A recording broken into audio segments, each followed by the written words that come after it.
네, 이번 대선에는 역대 대선에서는 볼 수 없었던 스탠딩 형식의 토론이 도입됐습니다. 보다 생동감을 주고 후보들 간 자유토론으로 치열한 정책 검증을 해보자는 취지인데 시선은 끌었지만 되려 유권자의 실망만 키우고 있다는 지적이 나옵니다.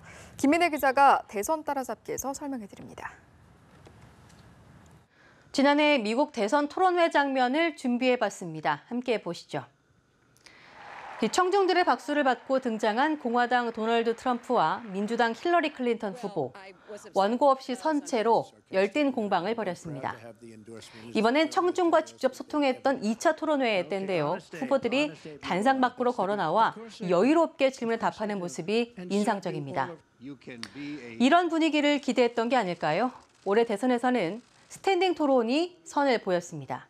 이 앉은 채 진행됐던 딱딱한 분위기를 좀 바꿔 생동감을 줘보자는 취지에서입니다.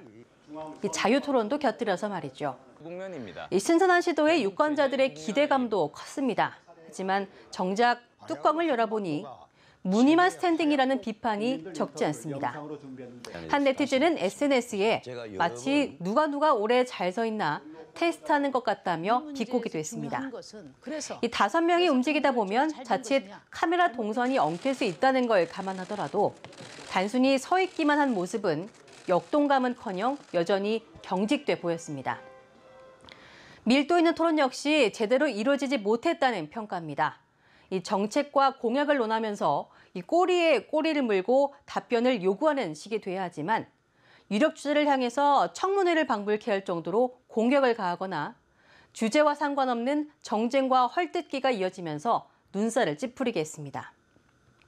네거티브만 난무하다. 산만하고 집중도 잘 안 됐다.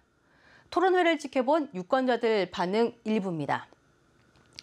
애초부터 스탠딩 토론은 현행 오자구도에서는 무리였던 지적도 나옵니다. 현행 선거법은 5명 이상의 국회의원을 가진 정당 후보 혹은 여론조사 평균 지지율이 5% 이상이면 반드시 토론회에 초청하도록 하고 있는데 이러다 보니 후보들이 난립할 경우 정책 검증에 충실하기 어렵다는 것이죠. 선관위는 지난 18대 대선 이후 토론회의 집중도와 실효성을 높이자는 취지로 관련법 개정을 검토해달라는 의견을 국회에 제출한 바 있습니다. 이 지지율에 따라서 마지막 토론은 양자 대결이 가능하게 참석 대상 선정 기준을 바꿔보자는 거였는데 논의는 제대로 이루어지지 않았습니다. 흥행은 어느 정도 성공했지만 작품성에선 낮은 점수를 받은 스탠딩 토론. 첫 시도인 만큼 시행착오는 어쩔 수 없다 치더라도 후보들이 토론에 임할 때 이것 한 가지는 반드시 유념하시기 바랍니다. 유권자들이 서로 뜯고 핥히는 모습을 구경하려고 바쁜 시간을 쪼개서 TV 앞에 앉은 건 결코 아니라는 사실 말입니다. 지금까지의 대선 따라잡기였습니다.